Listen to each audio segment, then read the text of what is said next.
दोस्तों नमस्कार। Colonel Ajay CEO Ajay astro money group first global astro finance digital channel से आपसे मुखातिब होता हूं। आज 10 जून सन 2026। आज के इस एपिसोड में हम चर्चा करेंगे सोयाबीन ऑयल के अंदर रिकवरी देखी जा रही है। दोस्तों कहा जाता है कि अमेरिकन सीबॉट सोया ऑयल का बेंचमार्क है और वहां पे तेजी और मंदी का असर पूरे विश्व में पड़ता है। दोस्तों हमारा हर संभव प्रयास रहता है कि एडिबल ऑयल की हर महत्वपूर्ण खबर से आपको रूबरू कराया जाए। याद रखिएगा दोस्तों, खाद्य तेल जो कि हर घर की ज़रूरत है। आपके पास मोटरसाइकिल, कार, बंगला हो या ना हो, लेकिन हर किचन में एडिबल ऑयल की ज़रूरत होती है, खाद्य तेलों की आवश्यकता होती है। और यही वजह है कि भारत का बहुत बड़ा हिस्सा विदेशी मुद्रा का खाद्य तेलों के आयात पर पे खर्च होता है। दोस्तों तेज़ी आने के बाद तेज़ी और मंदी आने के बाद मंदी का विश्लेषण कोई मायने नहीं रखता है। आज पूरा विश्व, चाहे वो सिंगापुर हो, इंडोनेशिया हो, मलेशिया हो, ब्राज़ील हो, अर्जेंटीना हो, चाइना हो या फिर अमेरिका, भारतीय अनुसंधान पद्धति की और बड़ी आशा भरी नज़रों से देखता है, क्योंकि हर विशेष विश्लेषण का असर पूरी दुनिया में देखा जाता है। तो दोस्तों यदि आप खाद्य तेलों के इंपोर्टर हैं या फिर रीपैकेजिंग करते हैं या प्लांट होल्डर हैं, होलसेलर हैं, डिस्ट्रीब्यूटर हैं, तो आप विशेष अग्रिम रिसर्च रिपोर्ट के लिए संपर्क कर सकते हैं। जानिए रिपोर्ट विस्तार से। दोस्तों खबर निकल के आ रही है कि शिकागो बोर्ड ऑफ ट्रेड पर सोयाबीन ऑयल में शॉर्ट कवरिंग से हल्की तेज़ी दर्ज हुई है। लेकिन ये ध्यान देने वाली बात यह है कि कमज़ोर क्रूड ऑयल और पाम ऑयल ने रिकवरी को सीमित रखी है और बाज़ार में हालिया बढ़त मुख्य रूप से शॉर्ट कवरिंग यानी बिकवाली के सौदे काटने की वजह से है।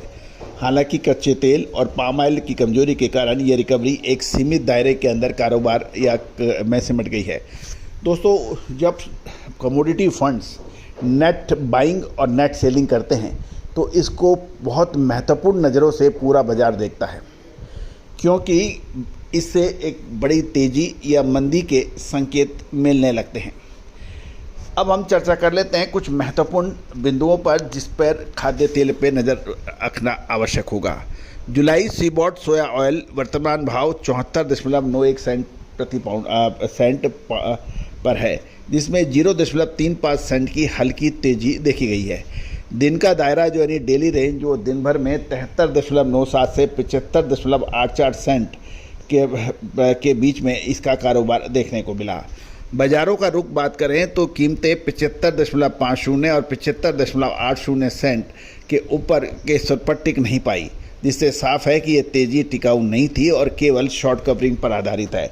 लेकिन महत्वपूर्ण ये है कि शॉर्ट कवरिंग हो क्यों रही है। क्या ये शॉर्ट कवरिंग शुद्धता ऐसी जो हर घर की पसंद बने। सुधा महेश ठक्कर, हल्दी के विश्वसनीय निर्यातक।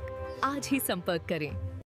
इस वजह से होने की संभावना है या हो रही है कि कोई बड़ा मूव देखने को मिल सकता है और स्पेकुलेटिव फंड्स को इसके बारे में कुछ खबर लग रही है। ओपन इंटरेस्ट की बात करें तो जुलाई ओपन इंटरेस्ट में 15,057 और कुल ओपन इंटरेस्ट में 7,739 की गिरावट देखी गई, जो बाजार के ट्रेडर्स को बाहर निकलने या पोजीशन बंद करने के भी संकेत मिल रहे हैं। अब फंड्स की गतिविधि पर जो हम नज़र रख रहे हैं उसके ऊपर चर्चा कर लेते हैं। ताज़ा खरीदी 9 जून को फंड्स ने करीबन 3500 कॉन्ट्रैक्ट्स की नेट खरीदारी की।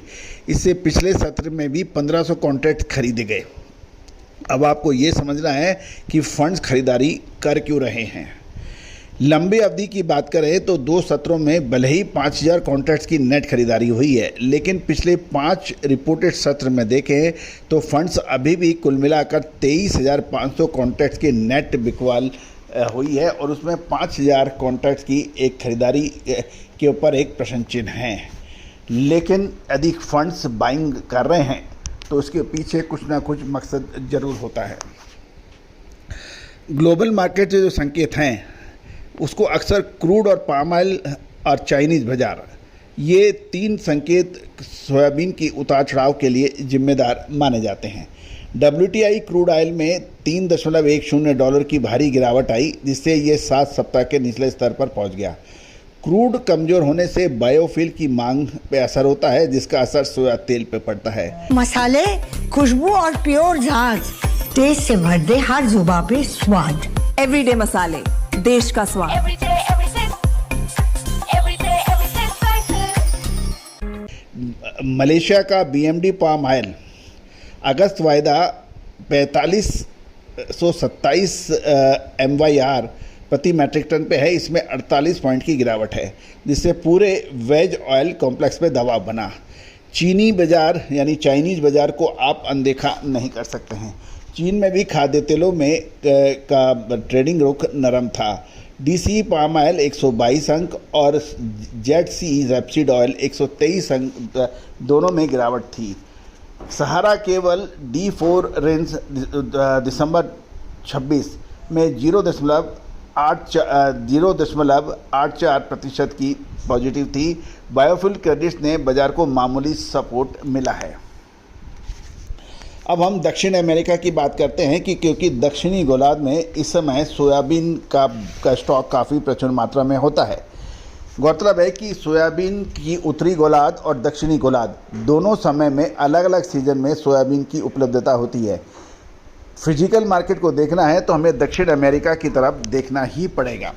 अर्जेंटीना जून FOB के भाव $1182, इसमें $8 की गिरावट है।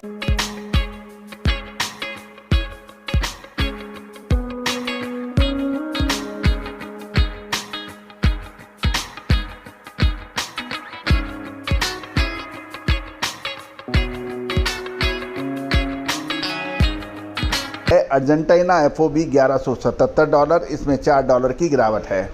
ब्राज़ील जुलाई सेलर FOB 1193 मैट्रिक टन, यहाँ एक बड़ी गिरावट यानी $32 की गिरावट थी। अब आप बात करते हैं वायदा बाजार बोर्ड में मजबूती के बावजूद फिजिकल मार्केट में खरीदारी काफ़ी सतर्क हो गए हैं और सेलर्स की भागीदारी थोड़ी सी अधिक गतिविधियां नज़र आ रही हैं। कुल मिलाकर तकनीकी स्तर देखें तो रेजिस्टेंस 75.84 से 76.78 और उसके बाद 78 ये लेवल हैं, और सपोर्ट नीचा 73.97 से 73.04 और फिर 72.25 और 69.85 के ये सपोर्ट लेवल हैं। दोस्तों, महत्वपूर्ण निर्णायक मोड हैं। निर्णय अभी करना है अगले 1 या 2 दिन में, लॉन्ग में रहना है या शॉर्ट में। दोस्तों, विशेष अग्रिम रिसर्च रिपोर्ट के लिए संपर्क करें।